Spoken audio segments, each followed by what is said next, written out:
कार्यक्रम में उपस्थित कैबिनेट में मेरे वरिष्ठ सहयोगी श्रीमान राजनाथ सिंह जी, डॉक्टर जितेंद्र सिंह जी, साइंस और टेक्नोलॉजी कम्युनिटी के सभी सम्मानित सदस्य और मेरे युवा साथियों, आज 11 मई का ये दिन भारत के इतिहास के सबसे गौरवमयी दिनों में से एक है। आज भारत के वैज्ञानिकों ने पोखरण में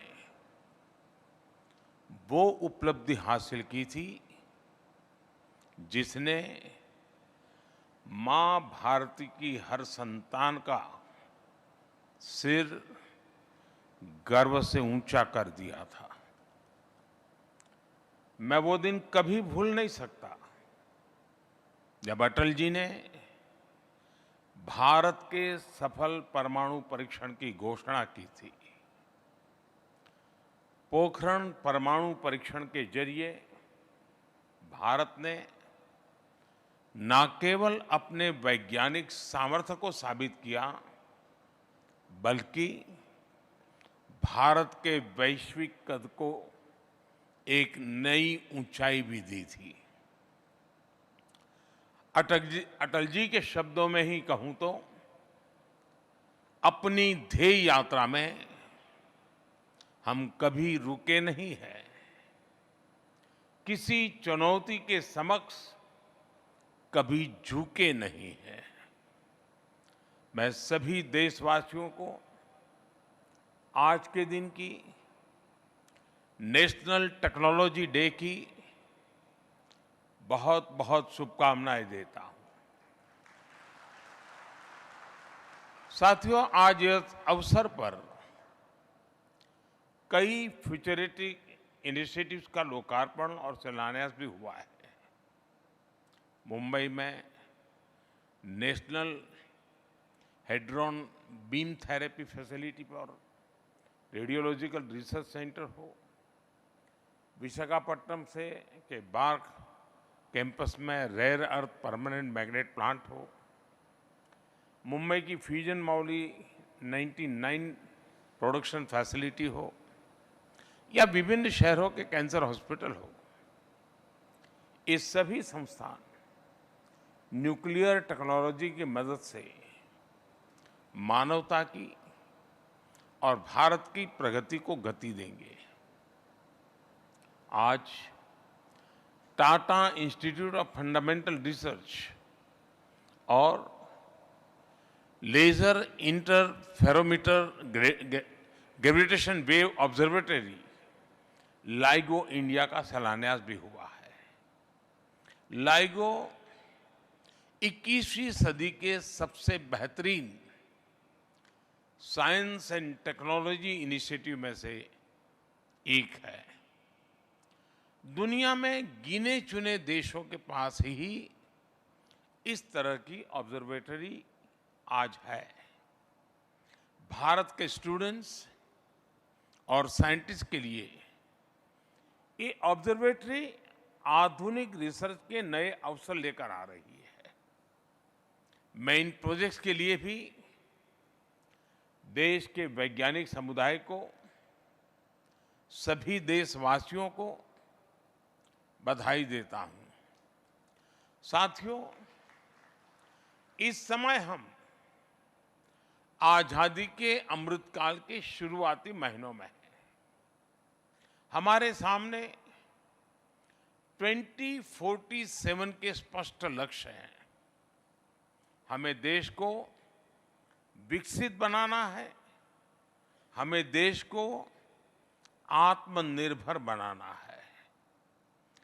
भारत की इकोनॉमिक ग्रोथ हो, सस्टेनेबल डेवलपमेंट गोल हो, या फिर इनोवेशन के लिए एक इंक्लूसिव इकोसिस्टम का निर्माण करना हो, टेक्नोलॉजी कदम कदम पर हमारे लिए जरूरी है और इसलिए आज भारत एक नई सोच के साथ 360 डिग्री होलिस्टिक अप्रोच के साथ इस क्षेत्र में आगे बढ़ रहा है। भारत टेक्नोलॉजी को अपना दबदबा कायम करने का माध्यम नहीं, बल्कि देश की प्रगति को गति देने का एक टूल मानता है। और मुझे ये देखकर बहुत अच्छा लगा कि इस बार की theme school to startups igniting young minds to innovate ये रखा गया है। आजादी के इस अमृत काल में भारत का भविष्य हमारी आज की युवा पीढ़ी, हमारे आज के स्टूडेंट्स ही तय करेंगे। आज की इस युवा पीढ़ी के पास नए सपने हैं, नए संकल्प है, उनकी ऊर्जा, उनका जोश, उनका उत्साह ये भारत की बहुत बड़ी ताकत है। साथियों, हमारे देश के महान वैज्ञानिक और पूर्व राष्ट्रपति डॉक्टर कलाम कहा करते थे, knowledge with action converts adversity into prosperity. आज जब भारत एक नॉलेज सोसाइटी के तौर पर सशक्त हो रहा है, तो उतनी ही तेजी से एक्शन भी ले रहा है। भारत के यंग माइंड्स को इनोवेशन की तरफ प्रेरित करने के लिए बीते 9 वर्षों में देश में एक मजबूत बुनियाद बन चुकी है। कुछ साल पहले शुरू की गई अटल टिंकरिंग लैब्स ATL आज देश की इनोवेशन नर्सरी बन रही है। आज देश के 35 राज्यों में 700 जिलों में 10,000 से ज्यादा अटल टिंकरिंग लैब्स बनाई जा चुकी है। और ऐसा नहीं है कि साइंस, टेक्नोलॉजी, इनोवेशन और इंक्यूबेशन का ये मिशन केवल बड़े शहरों तक सीमित है। करीब 60% अटल टिंकरिंग लैब्स सरकारी और ग्रामीण स्कूलों में खुली है।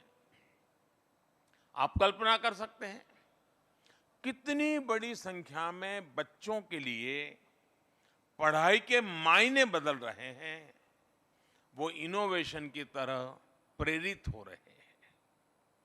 आपको ये जानकर खुशी होगी कि आज अटल टिंकरिंग लैब में 75 लाख से ज्यादा स्टूडेंट्स 12 लाख से ज्यादा इनोवेशन प्रोजेक्ट्स पर जी जान से जुटे हुए हैं, काम कर रहे हैं।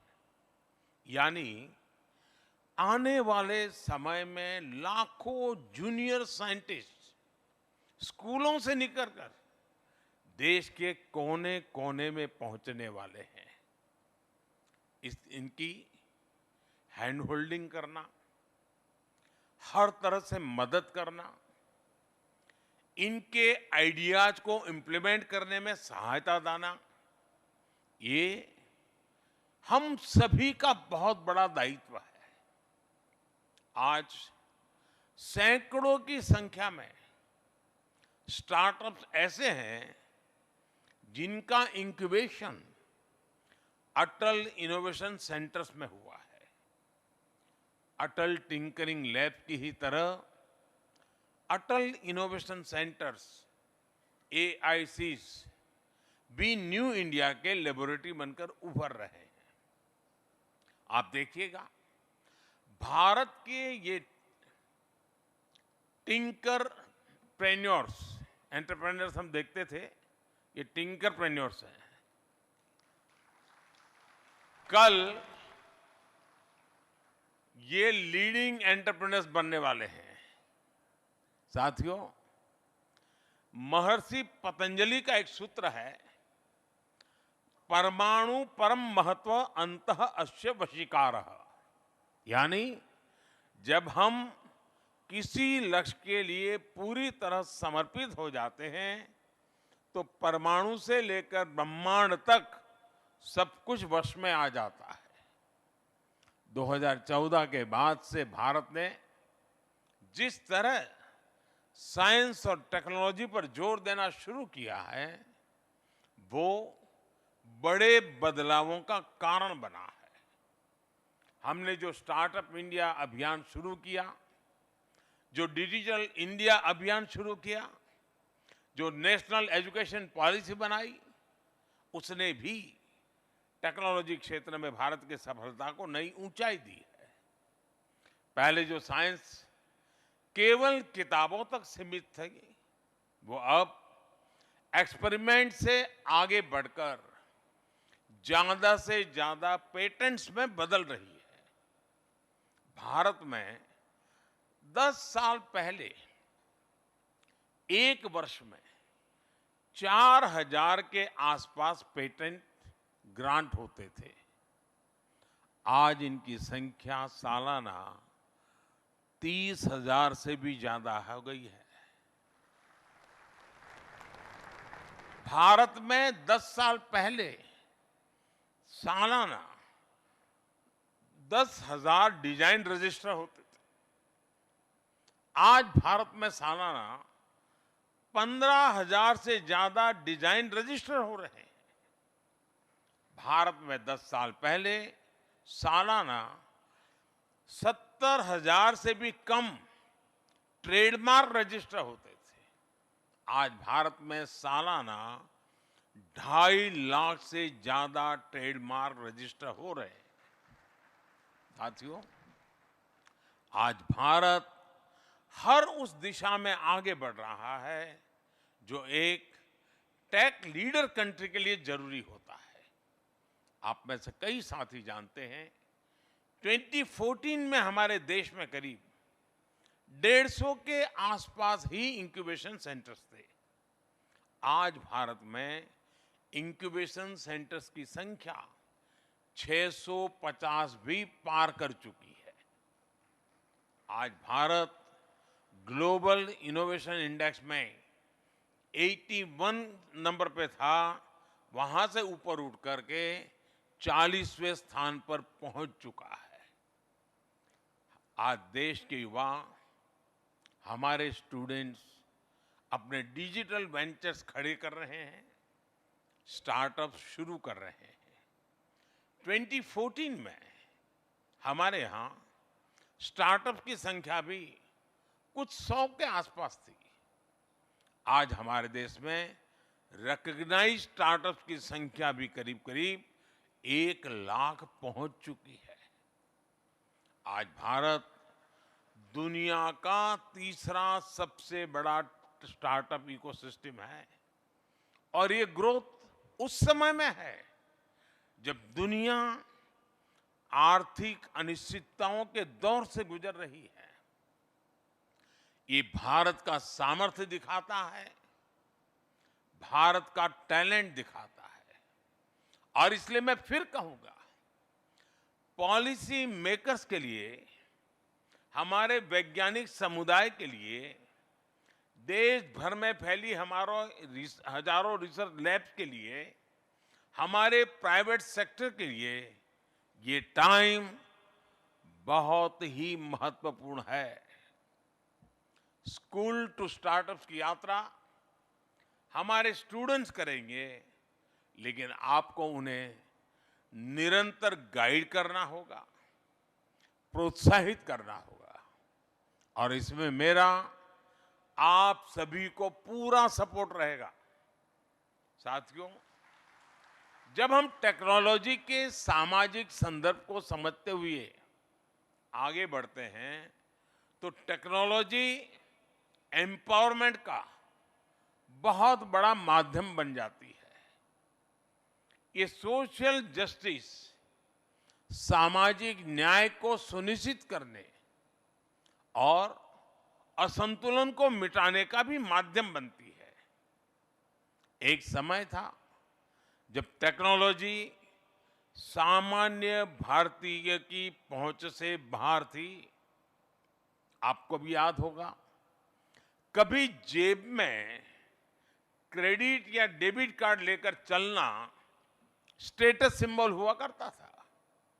लेकिन भारत का यूपीआई आज अपनी सिंप्लिसिटी की वजह से न्यू नॉर्मल बन गया है।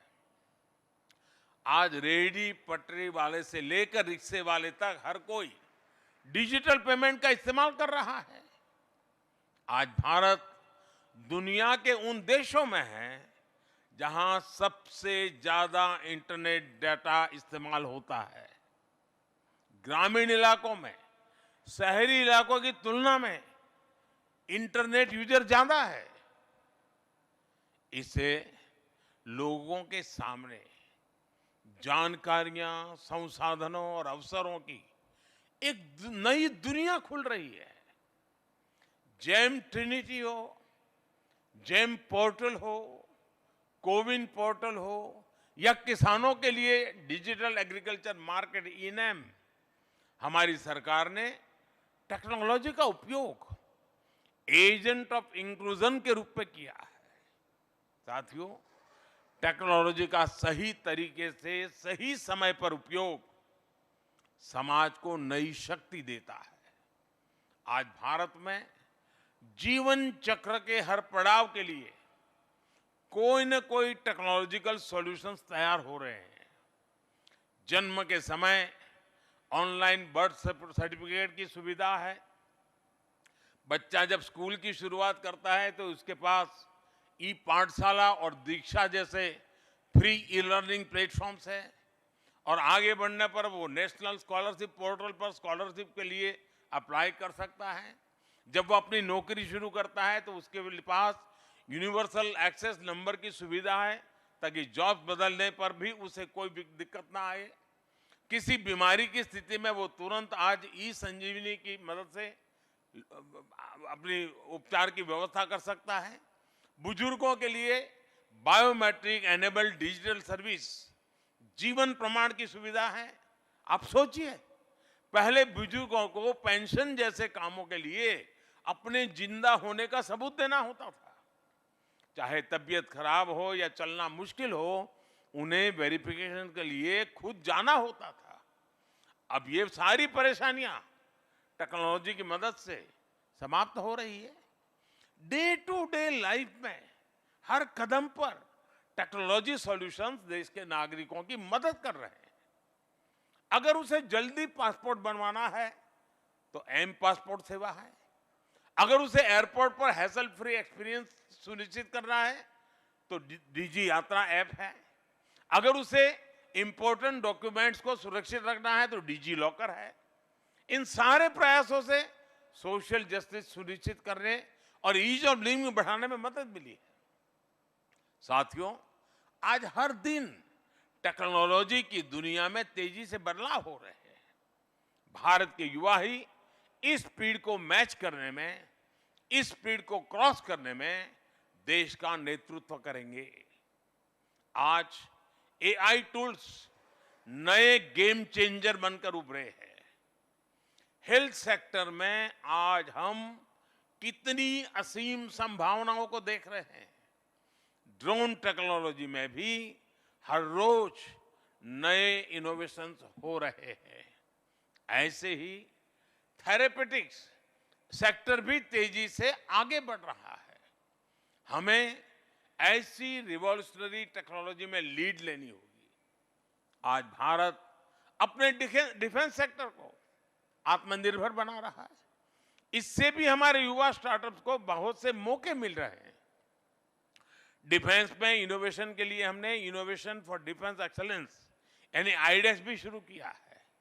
मुझे खुशी है कि रक्षा मंत्रालय ने आईडेक्स के 350 करोड़ रुपए से ज्यादा के 14 इनोवेशंस को प्रोक्योर किया है। साथियों, आई क्रिएट हो या फिर डीआरडीओ, यंग साइंटिस्ट लैब जैसे इनिशिएटिव आज इन प्रयासों को नई दिशा दे रहे हैं। स्पेस सेक्टर में भी न्यू रिफॉर्म्स के जरिए भारत एक ग्लोबल गेम चेंजर की भूमिका के सामने आ रहा है। अभी मैं एसएसएलवी और पीएसएलवी ऑर्बिटल प्लेटफॉर्म जैसी टेक्नोलॉजी देख रहा था। हमें स्पेस सेक्टर में हमारे स्टार्टअप के लिए, यूज के लिए नए अवसर उपलब्ध कराने होंगे। हमें कोडिंग से लेकर गेमिंग और प्रोग्रामिंग तक हर क्षेत्र में लीड लेनी होगी। इस समय भारत सेमीकंडक्टर जैसे नए एवेन्यूज में भी अपनी मौजूदगी बढ़ा रहा है। पॉलिसी लेवल पर हम पीएलआई स्कीम जैसे इनिशिएटिव ले रहे हैं। इंडस्ट्री और इंस्टीट्यूशंस की जिम्मेदारी है कि इस फील्ड में टैलेंटेड यूथ्स को सपोर्ट करें। साथियों, आज इनोवेशन से लेकर सुरक्षा तक के लिए हैकेथॉन्स की एक बड़ी भूमिका है।